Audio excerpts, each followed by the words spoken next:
Elisabeth Jean-Terrabasco, alors on est là à Avignon, en pleine canicule, et vous présentez un texte avec votre amie comédienne qui répondra tout à l'heure à nos questions, un texte que vous avez écrit après le Bataclan.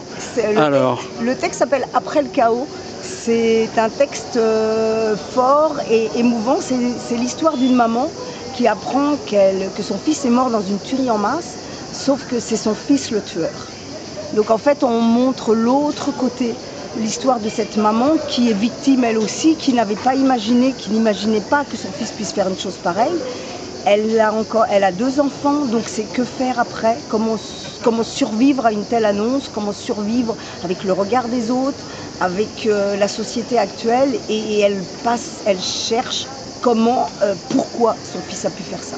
Dans ces temps qui ne sont pas très drôles, c'est pas une pièce trop noire? C'est une pièce dure, importante, mais tous les gens qui viennent la voir nous remercient de mettre sur le tapis, de parler de ça.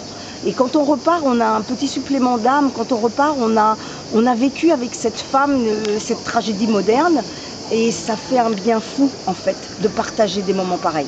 Comme pour Véronique Augereau, qui est votre comédienne, qui sert ce texte, c'est démarré d'une histoire assez personnelle, finalement. Bien sûr, il y a le drame du Bataclan qu'on connaît tous, mais pour vous, c'était aussi une affaire qui peut devenir beaucoup plus personnelle encore. Tout à fait. Ma fille rentrait de New York et en fait devait aller au Bataclan.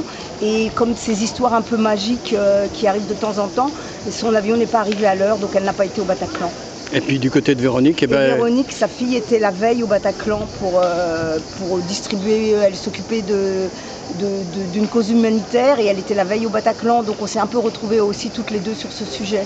Comment fonctionne cette coopération entre Véronique Augereau, qui est par ailleurs comédienne, qui fait des doublages pour des films, et vous qui écrivez des textes depuis bien longtemps? Et Véronique, en fait j'ai écrit ce texte pour Véronique parce que je savais qu'elle était capable de jouer une telle histoire. Maintenant, on l'a embarquée un peu dans l'aventure d'Avignon, parce que nous, la compagnie Picrocole vient à Avignon depuis très longtemps. Véronique, c'est son premier vrai Avignon, donc on l'a embarquée dans cette histoire. On la pomponne, on la chouchoute pour qu'elle soit très heureuse de ce qu'elle fait.